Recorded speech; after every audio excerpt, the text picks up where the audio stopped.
life সেঞ্চুৰীৰ পৰা ওলালো আৰু এতিয়া আমি মায়ং ডিষ্ট্ৰিক্টত থকা যি মায়ং মিউজিয়াম আছে তাতে আমি মানে সোমাম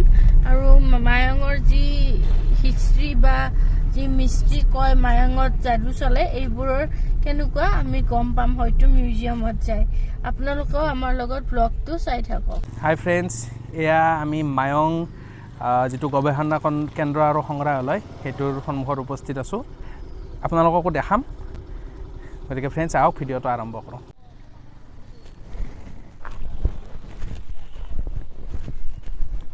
চাওক ফ্ৰেণ্ডছ মিউজিয়ামটো এনেকৈ ধুনীয়া গছ গছনিৰে আবৃত হৈ আছে ইমান ধুনীয়াকৈ সজাই পৰাই ৰাখিছে আৰু ইয়াত ফুল গছ ইত্যাদি ৰোৱাৰ কাম এতিয়া চলি আছে যেতিয়া এইবিলাক গছ ভালকৈ ৰোৱা হ'ব বা ডাঙৰ হৈ উঠিব আৰু ভাল লাগিব হয় ফ্ৰেণ্ডছ এয়া মই এতিয়া যাৰ ওচৰত আছোঁ তেখেত এই যিটো মিউজিয়াম এইটোৰ জন্মদাতা বুলি ক'ব পাৰি বৰ্তমান তেখেত ইয়াৰ পৰিচালনা সমিতিৰ সভাপতিৰ দায়িত্বত আছে খুব ভাল লাগিল এখেতক লগ পাই এতিয়া এখেতৰ জৰিয়তে আমি গোটেইখিনি মিউজিয়ামটো বুজিবৰ কাৰণে চেষ্টা কৰিম গতিকে ফ্ৰেণ্ডছ বলক আমি এতিয়া মিউজিয়ামটোৰ ভিতৰৰ ফালে যাওঁ এখন হ'ল পৰিচালনা সমিতিৰ হেৰিটো গোটেই মিউজিয়ামটোৰ প্ৰতিস্থাপন কৰাৰ কালৰে পৰা যিটো পৰিচালনা সমিতি আছে এই পৰিচালনা সমিতিৰ সদস্যসকলে হ'ল আপোনালোকে চাওক ইয়াৰ প্ৰেচিডেণ্ট বুলি যিটো আছে শ্ৰী লোকেন্দ্ৰ হাজৰিকা তেখেতেই হ'ল এখেত আমাক যিজনে এতিয়া বুজাই যাব এয়া আমি প্ৰথমে সোমালোঁ হয় আমাৰ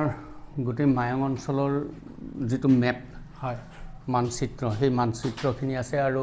মায়ঙৰ বিভিন্ন স্থানত প্ৰাপ্ত যিবিলাক শৈল ভাস্কৰ্য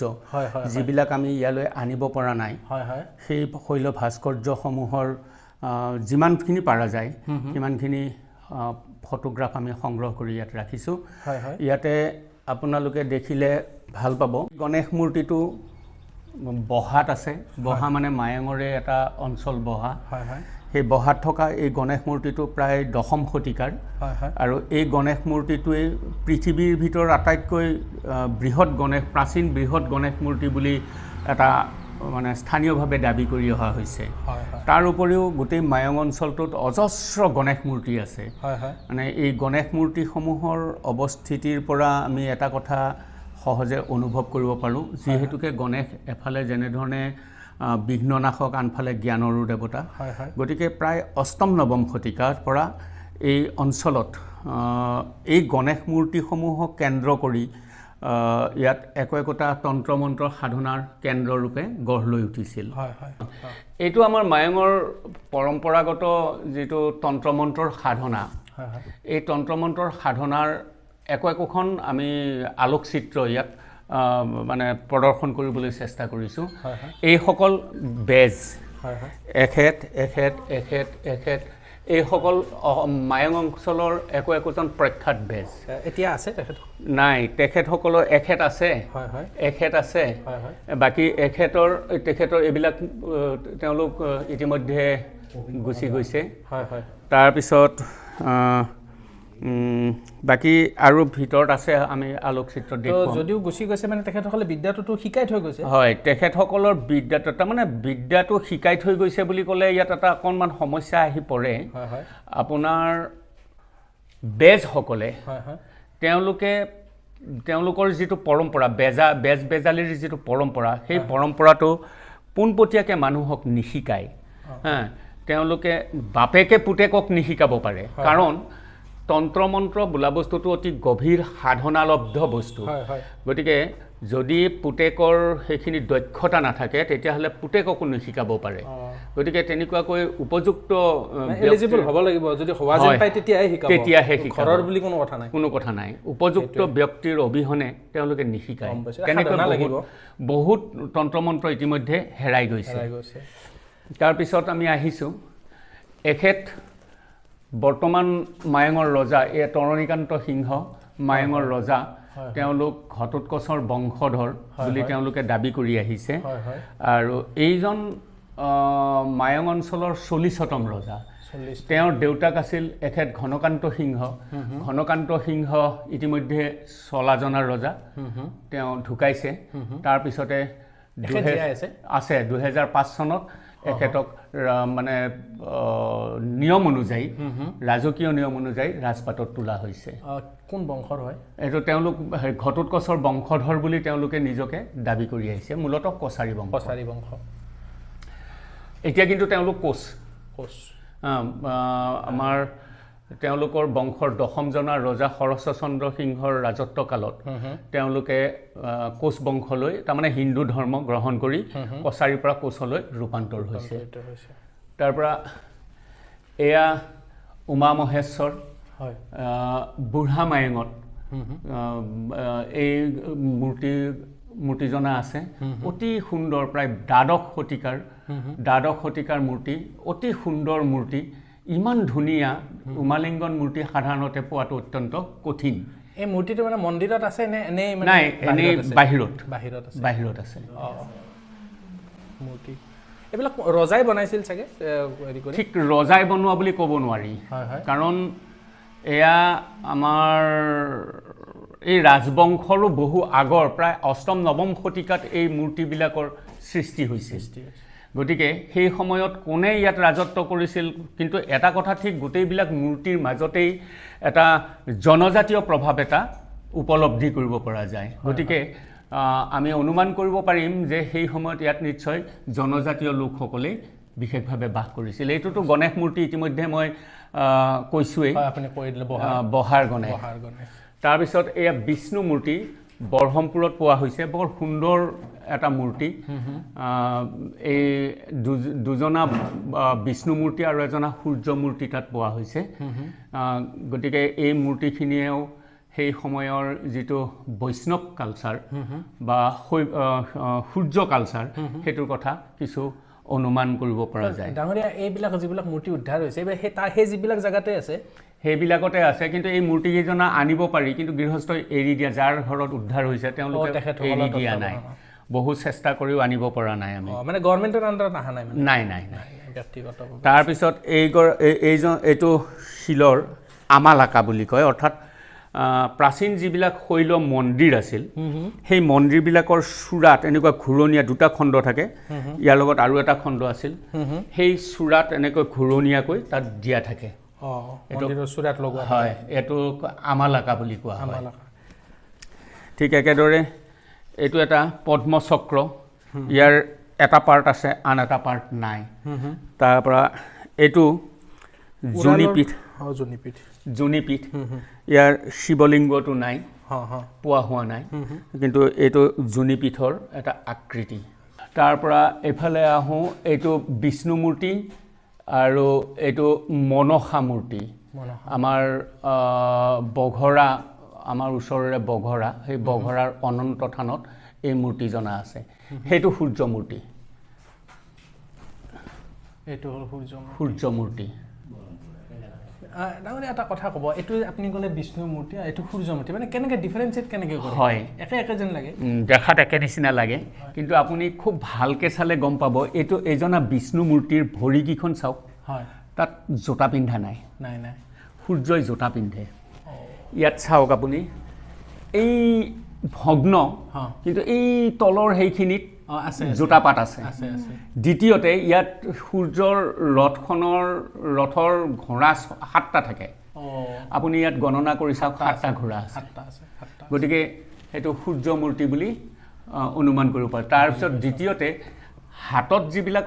মানে বস্তু থাকে শংখ চক্ৰ গদা পদ্ম ইয়াত কিন্তু শংখ চক্ৰ গদা পদ্ম নাই গতিকে এইটো সূৰ্য মূৰ্তি তাৰ পৰা আপোনাক দেখুৱাইছোঁ এই কেইগৰাকী 5জনা গোসাঁই আছে এই 5জনা গোসাঁই আমাৰ মায়ঙৰ পৰম্পৰাগত গোসাঁই আমি অলপ আগতে উল্লেখ কৰিছোঁ মায়ঙৰ দশমজনা ৰজা শৰচন্দ্ৰ সিংহৰ ৰাজত্ব কালতেই গোপাল বাসুদেৱ লক্ষীনাৰায়ণ উমা মহেশ্বৰ আদি 5জনা গোসাঁই নৱদ্বীপৰ পৰা আনিছিল আৰু তেতিয়াৰ পৰা তেওঁলোকে ইয়াক পালন কৰিম বুলি এটা প্ৰতিজ্ঞা লৈছিল আৰু প্ৰতি বহাগৰ 4, 5, 6 এই 3 দিনত ইয়াত এটা বিৰাট উৎসৱ হয় ডাঙৰ মেলা এখন হয় এই গোসাঁই কেইজনা ভাগে ভাগে আছে ৰজাৰ ঘৰত আছে যোগীৰ যোগ্যৱান কেইগৰাকীমান মেধিৰ ওচৰত আছে আপোনালোকে দেখিছে এয়া গোসাঁই লৈ যোৱাৰ যিটো পৰম্পৰা এয়া লৈ গৈছে তেনেকৈ 5জনা গোসাঁইক একেলগে শোভাযাত্ৰা কৰি 5 তাৰিখৰ দিনাখন হাতীমূৰীয়ালৈ আৰু 6 তাৰিখৰ দিনাখন বুঢ়া মায়ঙলৈ নিয়াৰ এটা পৰম্পৰা আছে তাৰপৰা বাকী এইখিনি দেখিছে এইখিনি আমাৰ মায়ং অঞ্চলৰ গ্ৰাম্য জীৱনৰ এটা পটভূমি আমি দাঙি ধৰিবলৈ চেষ্টা কৰিছোঁ ঢেঁকী এনেকৈ ঢেঁকী বা মানে এখন সম্পূৰ্ণ গাঁও আৰু গাঁৱৰ যিটো পৰিৱেশ এয়া ধৰক খেৰৰ মেজি এটা এইটো কুঁৱা মাটি কুঁৱা পাত কুঁৱা বুলি কোৱা হয় এই পাত কুঁৱাটো তাত মানে প্ৰদৰ্শন কৰিবলৈ চেষ্টা কৰা হৈছে ইয়াত হাল বাই আছে কৃষকসকলে কেনেকৈ খেতি কৰে তাৰ এটা পৰিৱেশ আমি দেখিছোঁ তাৰপিছত মায়ঙৰ আৰু এটা বিশেষত্ব আছে টঙি ঘৰ গড় বা হাতী খুব আজিকালি হাতী নাহে কিন্তু গড় আহে গড়ৰ উৎপাত খুব বেছি গতিকে খেতিখিনি ৰক্ষা কৰিব লাগিব গতিকে টঙি ঘৰটো আমাৰ অতি গুৰুত্বপূৰ্ণ পথাৰত থকা টঙি ঘৰটো তাৰপৰা এইখন এখন মায়ঙৰ ঘৰ এখন কিন্তু ইয়াত দেখিছে এই তলত সেই ছোৱালীজনী ৰোগী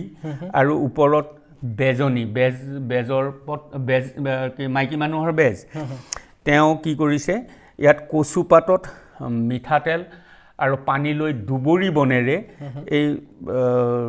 জণ্ডিছ হোৱা মানুহক জাৰিলে ভাল হৈ যায় আৰু আচৰিত কথা যেতিয়া জাৰি থাকিব যদি জণ্ডিছ থাকে জণ্ডিছ বেছি হয় তেতিয়া জাৰি থকা অৱস্থাত সেই তেল আৰু পানী দি পেলাই দুবৰি বনেৰে এনেকৈ জাৰি থাকে নহয় গোটেইখিনি হাঁহ কণী ঘোলা হ'লে যেনেকুৱা দেখি তেনেকুৱা হৈ পৰে আৰু গোন্ধায় এতিয়াও এইটোৰ চিকিৎসা হয় আছে এতিয়াও চিকিৎসা আছে এইবিলাক বিভিন্ন ধৰণৰ ওপৰৰখিনি পোৰামাটিৰ পাত্ৰ বিশেষ বা পোৰামাটিৰ কোনোবা মন্দিৰ বিশেষৰ অংশ বিশেষ তাৰপৰা তলৰখিনি শিলৰ পাত এইটো দুটা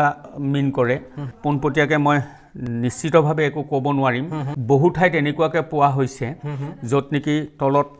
পাতখন আছে ওপৰত গুটিটো আছে ইয়াৰ পৰা কোনোবাই ইয়াক জুনিপীঠ শিৱলিংগ বুলিও কয় আৰু আন কোনোবাই কয় যে ঔষধ বটিবৰ কাৰণে এয়া ব্যৱহাৰ কৰিছিল পতা এইটো নৱপ্ৰস্তৰ যুগৰ আমি যিটো বজ্ৰকুঠাৰ বুলি কওঁ বজ্ৰকুঠাৰ এইটো এইবিলাক ইয়াতে উদ্ধাৰ হৈছে গোটেইখিনি মায়ঙত উদ্ধাৰ হোৱা গোটেইখিনি মই বিভিন্ন ঠাইৰ পৰা এই বস্তুবিলাক উদ্ধাৰ কৰিছিলোঁ তাৰপিছত এইখিনি বৰটোপৰ গুলি কাজলী চকীত উদ্ধাৰ হোৱা লাচিত বৰফুকনে শৰাইঘাটৰ যুদ্ধৰ সময়ত লাচিত বৰফুকনে সেই কাজলী চকীক এটা মূল টাৰ্গেট হিচাপে লৈছিল যদি গুৱাহাটীত বলে নোৱাৰে তেতিয়াহ'লে কাজলী চকীত ভেটা দিব কাৰণ কাজলী চকীত ভেটা দিয়াৰ পিছত কাজলী চকীত যদি ধৰি ৰাখিব নোৱাৰে তেতিয়াহ'লে গড়গাঁও পাবলৈ আৰু বেছি দূৰ নাথাকে গতিকে কাজলী চকীত ভেটিবৰ কাৰণে তাত বৰটোপ আৰু বৰটোপৰ গোলা ভাণ্ডাৰবিলাক সংৰক্ষণ কৰি ৰাখিছিল তাত এটা প্ৰকাণ্ড গোলা ভাণ্ডাৰ এতিয়াও আছে কাজলী চকী ঘূৰণীয়া শিলটো দেখিছেনে হয় সেইটো এটা কখতি শিলা বুলি কয় কখতি শিলা মানে আগৰ মানুহবিলাকে সেই মুদ্ৰাবিলাক মুদ্ৰাহে আছিল তামৰ মুদ্ৰা ৰূপৰ মুদ্ৰা সোণৰ মুদ্ৰা বাৰু মহাৰাজ নৰনাৰায়ণৰ দিনতহে প্ৰতিষ্ঠা কৰা নিৰ্মাণ কৰা হৈছিল বাকী নাই গতিকে সেইকাৰণে সোণৰ মুদ্ৰা পালে তাক নাৰায়ণী মুদ্ৰা বুলি কোৱা হয় আচ্ছা যে নহওক এই শিলটোত মুদ্ৰাটো মাৰি দিলে তেওঁলোকে বা মুদ্ৰাটো ঘঁহি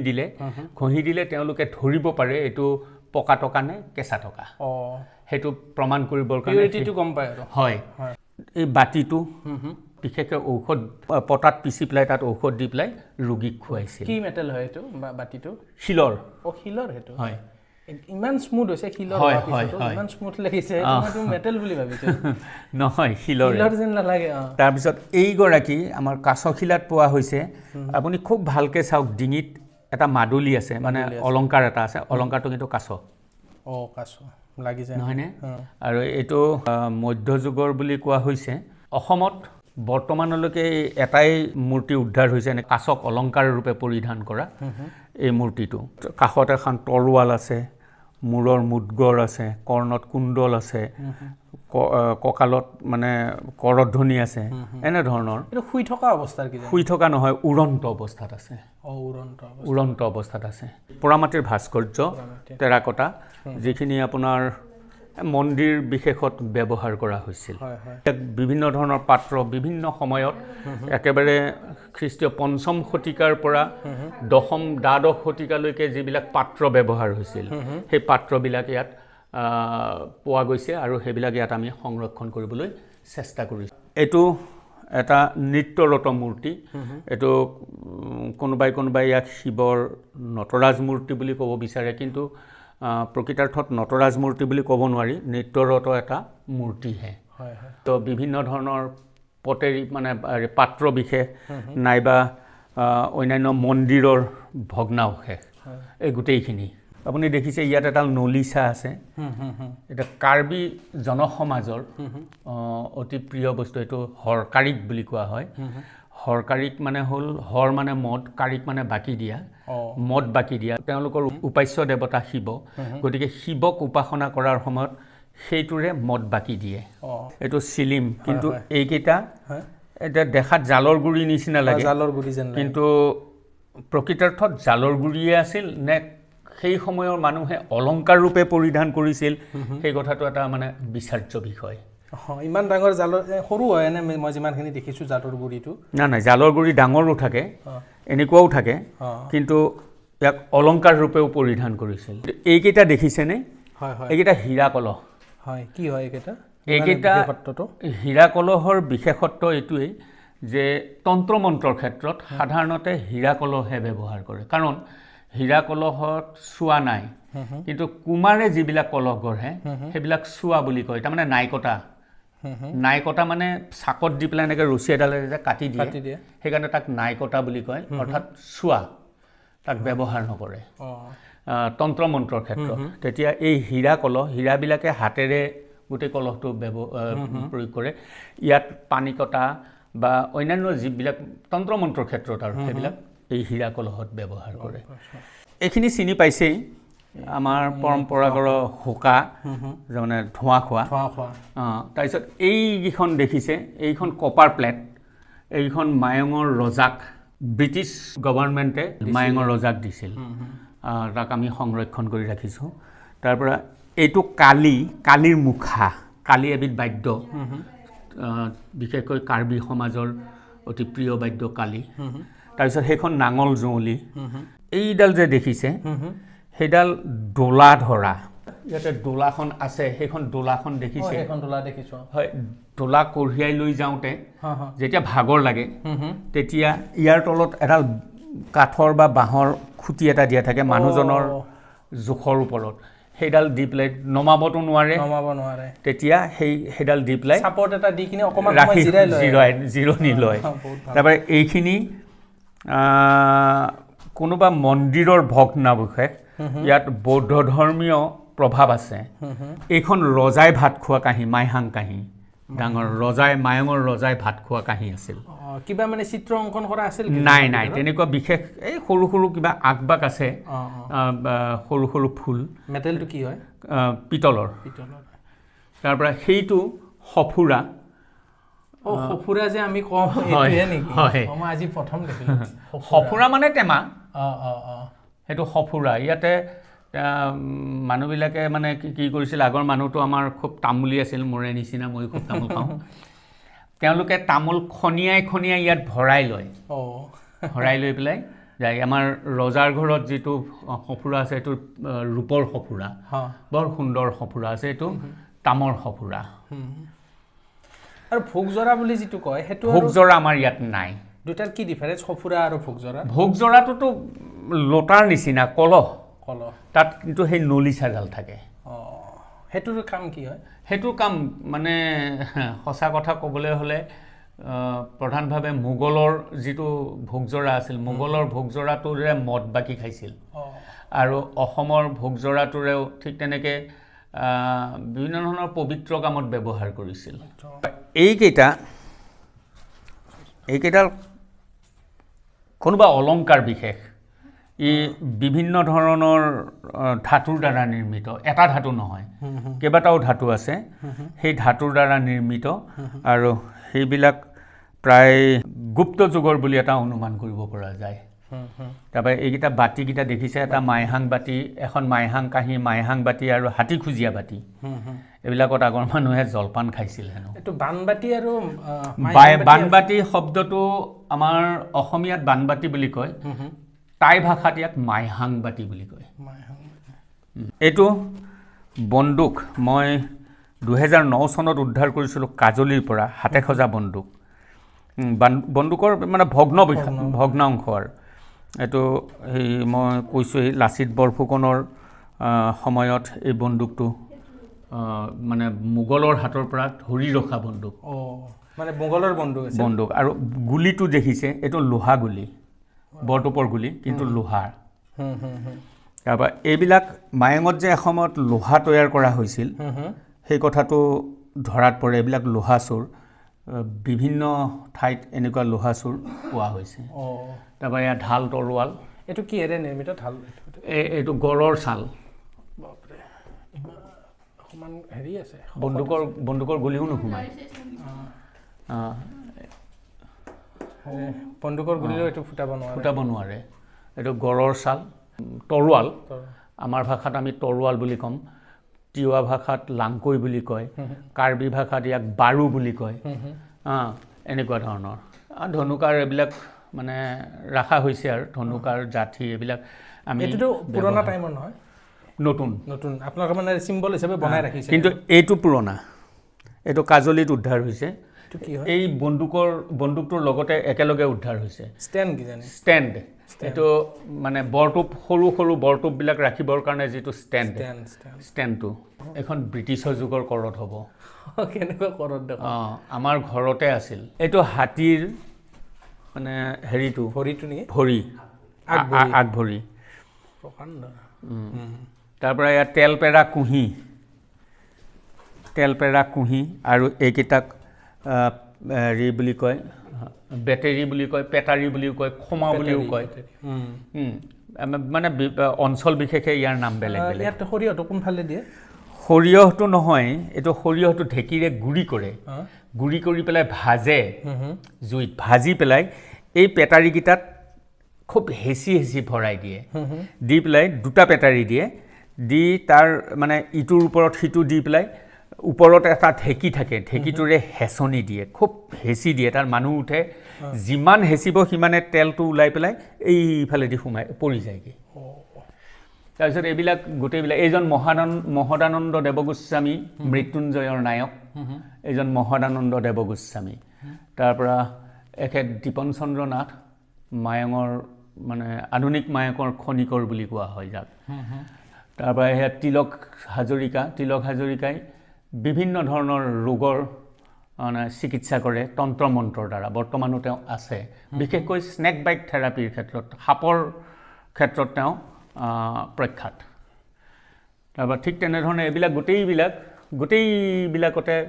আমাৰ মায়ঙৰ পৰম্পৰাগত যিসকল বেজসকলে যেনেধৰণে চিকিৎসা কৰে সেইবিলাক দেখুওৱা হৈছে এইবিলাক কাঠৰ বিভিন্ন ধৰণৰ সঁজুলি ঘৰত ব্যৱহাৰ এইকেইটা তিতালাও এইকেইটা হেৰি হৰবং বুলি কয় কাৰ্বি ভাষাত এইটা তিতালাও ভাজটো কিয় গাঁঠি থোৱাৰ কাৰণে সেনেকুৱা নহয় সেইটো তাৰ জন্মই সেনেকুৱা এইটো লাওটো নাখায় ন মানুহে এইটো লাও নাখায় কিন্তু তাৰ খোলাটো উলিয়াই পেলাই তাত মদ ভৰাই পেলাই বিশেষকৈ কাৰ্বি সমাজত এইটো ধৰ্মীয় কামত সেই মদটো তাত সেই তিতালাওটো ব্যৱহাৰ কৰে আৰু তেওঁলোকৰ বিয়া বাৰুৰ ক্ষেত্ৰতো সেইটো ব্যৱহাৰ হয় তাৰপৰা এইটোতো জপা এইটো দুলি এইটো অলপ সৰু চাইজৰ এইটো দুলি বহুত ডাঙৰ হয় সৰু চাইজৰ সৰু দুলি ইয়াত চাউল ভৰাই থয় তাৰপিছত এইটো জপা কাপোৰ থবৰ কাৰণে হয় এইটোতো মই মোৰ লাইফত দেখা পাইছোঁ মানে আগৰ দিনত আছিল মানে মই নিজে এয়া লাইটেৰে মাছ মাৰিছোঁ তাৰপৰা আগৰ দিনত বিয়াটো আছিল বিয়া বাৰু থিয়েটাৰ সকলোতে এইবিলাকেই ব্যৱহাৰ হৈছিল হেচেক লাইট আজিকালি কিন্তু ব্যৱহাৰ নাই মানে আজিকালি ল'ৰা ছোৱালীয়ে চিনিয়ে নাপায় এইটো গান্ধীৰ যঁতৰ মহাত্মা গান্ধীয়ে যেনেধৰণে সূতা কাটিছিল ঠিক তেনেকুৱা টাইপৰ এটা যঁতৰ বাকচটোৰ ভিতৰতে এটা জয় আছে হয় এইটো যঁতৰত সূতা কাটিছিল তেওঁলোকে কৃষি সঁজুলি নিত্য নৈমিত্তিক ব্যৱহৃত তাৰপৰা সেইবিলাক বাদ্যযন্ত্ৰৰ প্ৰভাৱ আছে তাৰপৰা এইগৰাকী তিলক হাজৰিকাই এতিয়া পিঠিত কাঁহি লগাই ৰোগ নিৰাময় কৰিছে সাপে খোৱা মানুহক নাইবা কঁকালৰ বিষ থকা পিঠিৰ বিষ থকা এনেকুৱা মানুহক তেওঁ কাঁহিখন মাৰি দিয়ে বিষ যদি থাকে তেতিয়াহ'লে কাঁহিখন লাগি ধৰিব লাগি ধৰাৰ পিছত এন্দুৰৰ মাটিৰে তেওঁ মন্ত্ৰ জপ কৰি কৰি মাৰি থাকিব আৰু বিষ ক্ৰমে নামি আহিব যেতিয়া বিষ নাইকিয়া হ'ব কাঁহিখন তলত পৰি যাব আছে এতিয়াও কৰি আছে কৰি থাকে এইটো সীতা জখলা কোনোবাই সীতা জখলা কয় কোনোবাই ৰাম জখলা কয় পৰম্পৰা আছে এই লতাডাল যদি ঘৰত থৈ দিয়ে তাতে আপোনাৰ কোনো ভূত প্ৰেত নোসোমায় এনেকুৱা ধৰণৰ এটা জনবিশ্বাস আছে পোৱা যায় নে এটা মানে এই পাহাৰত ঢেৰ পায় অগণন পোৱা যায় এডালক চন্দ্ৰহাৰ বুলি কয় ৰূপৰ গহনা বিশেষ এই হাৰডাল আমাৰ অসমীয়া মানুহে পিন্ধিছিল এইটো পোৱালমণি এইযোৰ জাংফাই ফুটি মানে জাংফাই গছৰ এঠাৰে তৈয়াৰ কৰা এইবিলাক তাৰপিছত সেইকেইটা কৰি বাচ্চাক দিয়ে নহয় আগতে মুদ্ৰাৰ আৱিষ্কাৰ হোৱাৰ আগতে কৰিৰ আৱিষ্কাৰ হৈছিল কৰি ব্যৱহাৰ কৰিছিল মানুহে বিনিময়ৰ প্ৰথা হিচাপে কৰি লৈছিল এই ফুটা কৰি এটাও নাই বুলি কয় যে সেইটো কৰি ব্যৱহাৰ কৰিছিল এইখন কিতাপ আপোনাৰ কিতাপ হয় আপুনি কেইখন কিতাপ লিখিছে এতিয়ালৈ মই প্ৰকাশিত মাত্ৰ 2খন আছে হয় তাৰপিছত বাকী আৰু কোনখন এইখন আৰু মায়ঙৰ গোসাঁই উলিওৱা উৎসৱ আৰু গোসাঁই উলিওৱা মেলা আৰু গড়ভঙা উৎসৱ এই 2খন কিতাপ মুদ্ৰা বিভিন্ন সময়ৰ ৰূপৰ বা তামৰ এনেকুৱা মুদ্ৰাবিলাক আছে এই 2টা মুদ্ৰা আছে ফুটা মুদ্ৰা এই ফুটা মুদ্ৰা তাৰমানে আটাইতকৈ কম মূল্যৰ মুদ্ৰা সেইটো এইবিলাকতো আমি হয়তো আপুনি আমি ব্যৱহাৰ কৰিছোঁ কিন্তু আৰু কেইদিনমানৰ পিছত এতিয়াতো নাইকিয়াই হৈছে এতিয়া ল'ৰা ছোৱালীয়ে ইয়াক চিনিয়ে নাপায় নহয় জানো সেইকাৰণে ইয়াক ৰাখি থোৱা হৈছে এনে মোৰ মনত থকাত মইতো এইটো পইচা ইউজ কৰি পাইছোঁ পাইছে হয় তাৰপৰা এইবিলাক আমাৰ বিভিন্ন ধৰণৰ বনৌষধ এই গোটেইবিলাক বনৌষধ যেনে পলৰীয়া এৰি আমঠু শুৱগা শালধুনাৰ পাত তাৰপিছত এতিয়া কল কাছৰ নখ তেজপিয়াৰ মূৰ বাঘৰ জুনি এইবিলাক গোটেইবিলাক তন্ত্ৰ মন্ত্ৰ বেজালীসকলে ব্যৱহাৰ কৰিছিল ইয়াক গৰুৰ কলিজা অতি দুষ্প্ৰাপ্য যিবিলাক বস্তু এইবিলাক বস্তু তেওঁলোকে বিভিন্ন ঔষধত তাবিজ বনোৱা বা ঔষধ আদিত ব্যৱহাৰ কৰিছিল কিছুমান বস্তু পোৱা নাযায় যেনে বাগদূত বাঘৰ গাখীৰ পোৱাটোতো অত্যন্ত কঠিন কাম গৰুৰ কলিজা এনেকুৱা ধৰণৰ কিছুমান বস্তু আছে যিবিলাক বস্তু সাধাৰণতে পোৱা নগৈছিল সাপ বেং ইত্যাদি পোৱা যায় কিন্তু তাক সংগ্ৰহ কৰাটো অত্যন্ত কঠিন কাম আছিল যেনে আমাৰ ইয়াত আছে ফেটি সাপৰ বিষ দাঁত ফেটি সাপৰ মূৰ গুম সাপৰ মূৰ এনেকুৱা ধৰণৰ কিছুমান বস্তু আছে যিবিলাক সাধাৰণতে পোৱাটো অত্যন্ত কঠিন আছিল আৰু এই গোটেইবিলাক বস্তু এনেকুৱা বাকচত পোৱা হৈছিল এইটো বাকচ সেইটো এটা বাকচ আৰু সেইবিলাক টোপোলা দেখিছে ঠিক তেনেধৰণে পেকেটিং কৰি বহু দিনলৈ সংৰক্ষণ কৰি ৰাখিছিল তেওঁলোকে সেনেকৈ ৰাখিছিল ৰাখোঁতে ক'ৰবাত বানপানী কিবা হৈ পেলাই এইবিলাক নষ্ট হৈ গ'ল বা প্ৰথম পুৰুষৰ মৃত্যুৰ পিছত বাকীবিলাকে গুৰুত্ব নিদিয়া হ'ল চিনিয়ে নাপায় আপোনাক যদি কোৱা যায় আপুনিয়ে হয়তো বহুত বস্তু চিনি নাপায় এতিয়া কল ময়ে চিনি পোৱা নাছিলোঁ পিছতহে মই গম পাইছোঁগৈ এতিয়া কল ঠিক তেনেধৰণে এই গোটেইবিলাক বস্তু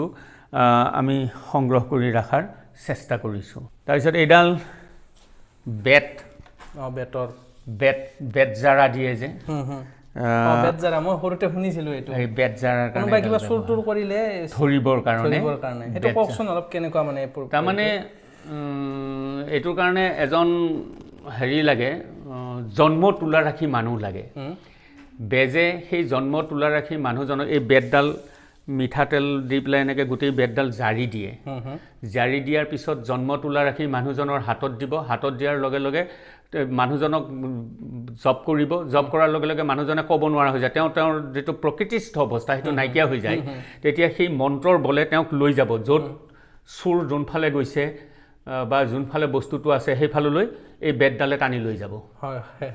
লগে লগে তেওঁ দৌৰি যাব আৰু লগে লগে তাৰ যোৱা মানুহবিলাক অতি সাৱধান হ'ব লাগে খুব বেগাই যাব লাগিব তেওঁৰ লগত আৰু যেতিয়া নেকি কোনোবা নদী চদী পায় কোনো কথা নাই নদী পাৰ হৈ গুচি যাব যদিহে তাত নদী পাৰ হ'ব নোৱাৰা হয় তেতিয়া এই চাউল কেইটামান দিয়ে বেজে লগত যোৱা মানুহকেইটাক চাউল কেইটামান দিয়ে সেই চাউল কেইটা ছটিয়াই দিয়াৰ লগে লগে তেওঁৰ সেই মন্ত্ৰৰ প্ৰভাৱটো নাইকিয়া হৈ যায় তাৰ পৰা এইখিনি গোটেইখিনি সাঁচি পাতৰ পুথি ইয়াত আমি কেৱল চেম্পুলটোহে ৰাখিছোঁ বাকীখিনি আমাৰ আলমিৰাত ৰাখি থৈ দিছোঁ ইয়াত আপুনি মোক আগতে কৈছিলে মানে লোকমন্থনত কৈছিলে ডিজিটাইজ কৰি থোৱা বুলি কৈছে হয় ডিজিটাইজ কৰাও আছে আৰু কিতাপখিনিও আমাৰ ইয়াত সংৰক্ষিত হৈ আছে তাৰপৰা এইবিলাক হেঙুল হাইতাল এইবিলাক ইয়াতে ৰখা হৈছে কেনেকৈ ধৰণৰ সাঁচিপাতত কেনেধৰণে লিখা হৈছিল এইবিলাক সাঁচিপাতৰ মন্ত্ৰ পুথিবিলাক থবৰ কাৰণে যিটো বাকচ এইটো আছে সেইটো আছে এইবিলাক বাকচবিলাক ঠিক তেনেধৰণে কি কাঠৰ হয় কিবা স্পেচিয়েল কাঠ আছে নেকি এইটো মানে বনোৱা নে যিকোনো কাঠ হ'লে হয় কিন্তু পোকে খাব নালাগে গমাৰি চিচু এনেকুৱা কাঠৰ হ'লে বেছি ভাল হয় এই বাকচকেইটা আমাৰ ঘৰতো আছিল এটা সময়ত কি কিবা বিশেষত্ব আছে নেকি হয় এই বাকচকেইটাৰ এইটোৱেই বিশেষত্ব যে ইয়াতে তন্ত্ৰ মন্ত্ৰৰ পুথিবিলাক বিভিন্ন ধৰণৰ ভেষজ দৰৱবিলাক ইয়াতে ৰাখিছিল মানে আমাৰ আইতাৰ একদম এক্সাক্ট এনেকুৱা দুটা তিনিটা আছিল একদম এইটোৱে আৰু হয় হয় এইটো বৰলৰ বাঁহ এই বৰলৰ বাঁহটো তাত থোৱাৰ ব্যৱস্থা কৰিবি এইটো বৰলৰ বাঁহ বৰলৰ বাঁহটো বহুত ডাঙৰ ঔষধত লাগে বিশেষকৈ আপোনাৰ গৰুৰ কাণখৰ হয় যে হাল বোৱা গৰুবিলাকৰ কাণখন হেৰিটো লাগি থাকোঁতে খৰ হয় তাত এইটো পুৰি পেলাই তাৰ ছাইটো সানি দিলে কাণখৰ নাইকিয়া হয় তেনেকুৱা ধৰণৰ কামত এইটো ব্যৱহাৰ আৰু অন্যান্য বিভিন্ন কামত ব্যৱহাৰ হয় আৰু এইবিলাকতো আপোনাক দেখুৱাইছোঁ এইবিলাক গম পাইছে মাছ মৰা সঁজুলি কৃষি সঁজুলি ইত্যাদি ইত্যাদি এইটো গড়ৰ কামিহাৰবিলাক এইখন মুখৰ তলৰ অংশটো মুখৰ তলত হয় তাৰপিছত এখন পহুৰ ছাল হৰিণৰ ছাল এইখন জালেৰে পহু মাৰিছিল পহু ধৰি মানে হাবিৰ মাজত এই জালখন পাতি লৈ এফালৰ পৰা পহু খেদি লৈ আহিছিল হৰিণ খেদি লৈ আহিছিল বা গাহৰি খেদি লৈ আনিছিল এই জালৰ ভিতৰত সোমোৱাই পেলাই হয় তাৰপৰা এইটো আমাৰ এই মাজত যিটো প্ৰতিকৃতি দিয়া হৈছে এইটো এটা প্ৰতিকৃতিহে দেই ইয়াত গোটেই কাহিনীটো লিখা আছে চুৰাবেজ নামৰ এগৰাকী বিখ্যাত বেজ আছিল মায়ঙৰ তেখেতে বাঘক বশীকৰণ মন্ত্ৰৰ দ্বাৰা বাঘক বশ কৰিছিল এনেকুৱা শক্তি আছিল যে বাঘক কাণত ধৰি নি পানী খুৱাব পাৰিছিল বনৰীয়া বাঘক বশীকৰণ মন্ত্ৰৰ দ্বাৰা আৰু বাঘটো যেতিয়া নেকি কোনোবা হাবিত যেতিয়া থাকে তেওঁ এন্দুৰৰ মাটি অলপ মন্ত্ৰ জপ কৰি পেলাই এৰি দিব দিয়াৰ পিছত গোটেই হাবিখনৰ চাৰিওফালে ছটিয়াই দিয়াৰ পিছত বাঘটো তাৰ পৰা আৰু ক'তো যাব নোৱাৰা হয় তেতিয়া ৰাইজে তাত এনেকুৱা জাল পাতি পেলাই এফালৰ পৰা বাঘটো খেদি লৈ যায় সেই চুং বুলি কয় সেই চুঙত পেলাই পেলাই বাঘটোক মাৰিছিল 1960 চনত শেহতীয়া বাঘটো মাৰিছে এইগৰাকী বেজে আকৌ বাঘ বুলন মন্ত্ৰৰ দ্বাৰা এঠাইৰ পৰা আন ঠাইলৈ বাঘক লৈ যাব পাৰে তেওঁলোকে এনেকুৱা তেওঁলোকৰ ক্ষমতা আছিল তাৰ পৰা বাকীখিনি আমাৰ গোটেই তন্ত্ৰ মন্ত্ৰৰ পুথিবিলাক এইবিলাক ধুনীয়াকৈ সংৰক্ষণ কৰি ৰখা হৈছে তাত উলিয়াই থৈ দিলে বেয়া হৈ যাব খুব ভাল পদক্ষেপ ইয়াত ৰাখিছোঁ ইফালে ইয়াত ৰখা হৈছে গোটেইখিনি চেম্পল এটা বাহিৰত থৈ দিয়া আছে তাৰপৰা আমাৰ পবিতৰাৰ বিভিন্ন চৰাই চিৰিকটি জীৱ জন্তু এইবিলাকৰ আলোকচিত্ৰ ইয়াত সেইফালে যায়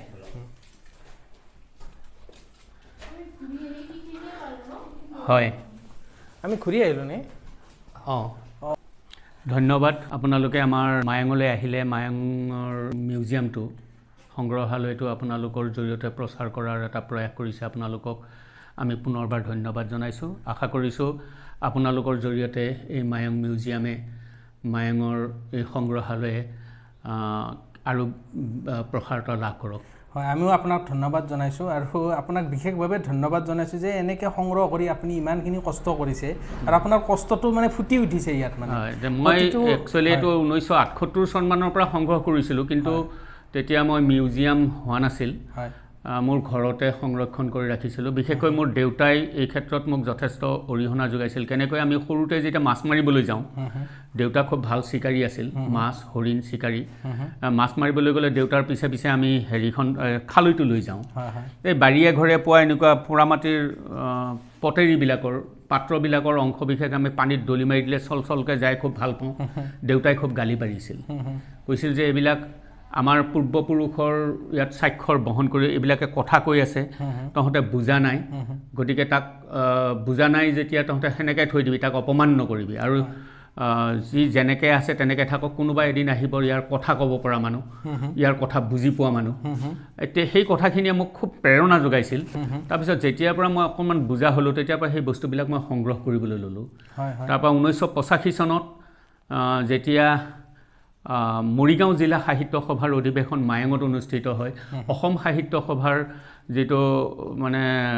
আমাৰ doctor Nagen Saikia sir Mahim Bora sir আদি কৰি এই লোকসকল আহিছিল আহোঁতে তেতিয়া আমি এখন ডাঙৰ প্ৰদৰ্শনী এখন পাতিছিলোঁ এই বস্তুবিলাকক লৈ পেলাই আৰু তাৰ নাম দিছিলোঁ মায়ং গ্ৰাম্য সংগ্ৰহালয় তেতিয়া গৱেষণা কেন্দ্ৰটো তাৰ পিছত 2002 চনত যেতিয়া ইয়াত এটা টুৰিজিমৰ অনুষ্ঠান এটা হৈছিল তেতিয়া ডক্টৰ উৎপল নাথতো আমাৰ লগত সহযোগ কৰিলে সহযোগ কৰাৰ লগে লগে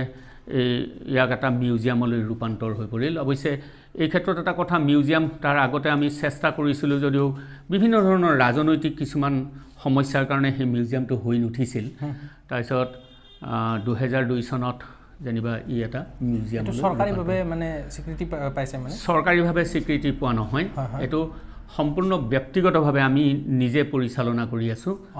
আৰু অনুদান এনেকুৱা পায়নে এইবিলাকতো কষ্ট মানে পইচা অনুদান আমি একেবাৰে নাই পোৱা বুলি ক'ব নোৱাৰি চৰকাৰী অনুদান আমি কিছু পাইছোঁ আপোনাৰ সিফালৰ যিটো ঘৰ সেই ঘৰটো জিলা পৰিষদৰ তৰফৰ পৰা নিৰ্মাণ কৰাই দিছিল কিন্তু ঘৰটোৰ বৰ্তমানৰ পৰিৱেশটো খুব ভাল নহয় তাৰপিছত এইটো নাথযোগী উন্নয়ন পৰিষদৰ মাধ্যমেৰে এই ঘৰটো নিৰ্মাণ কৰা হৈছিল তেওঁলোকৰ অৰ্থ সাহায্যৰে তাৰপিছত ভিতৰৰ যিখিনি অলংকাৰখিনি তাৰমানে ভেটি তৈয়াৰ কৰা ইয়াক পাকা কৰি পেলাই তাক বস্তুবিলাক ৰখা এইটো এই বাহিৰত ছাইনবোৰ্ডখন আছে হেংকল নামৰ জাৰ্মানৰ এটা সংগঠন সেই সংগঠনটোৱে কিছু অৰ্থ সাহায্য দিছিল ইনটেকৰ জৰিয়তে আমাৰ ডক্টৰ শিলা বৰা স্বপ্ননীল বৰুৱা এইসকলে এইখিনি সজাই পৰাই দিছিল হয় কাৰণ ইয়াতো যথেষ্ট খৰচা আছে মেইনটেইন কৰাটো বহুত খৰচা আছে গতিকে আশা কৰিছোঁ চৰকাৰে আপোনালোকক কিবা আৰু দিব এনেকুৱা ইয়াৰ উন্নয়নৰ কাৰণে গতিকে ধন্যবাদ ডাঙৰীয়া আপুনি কষ্টখিনিৰ কাৰণে ইমান কষ্টকৈ আপুনি ৰাখিছে এই বস্তুখিনি আপোনাকো ধন্যবাদ জনাইছোঁ ইমানখিনি ধুনীয়াকৈ ৰখাৰ কাৰণে ডাঙৰীয়া তেনে আহিছোঁ ধন্যবাদ হাই ফ্ৰেণ্ডছ এতিয়া আমি মিউজিয়ামটো দেখিলোঁ আপোনালোকে নিশ্চয় ভিডিঅ'টো চালে আশা কৰিলোঁ ভিডিঅ'টো ভাল পালে নেক্সট ভিডিঅ'ত আপোনালোকক লগ পাম আপোনালোকক বহুত বহুত ধন্যবাদ এই ফ্ৰেণ্ড এই ভিডিঅ'টো আপোনালোকে চাব খুব ভালকৈ আপোনালোকে চালে ভাল পাব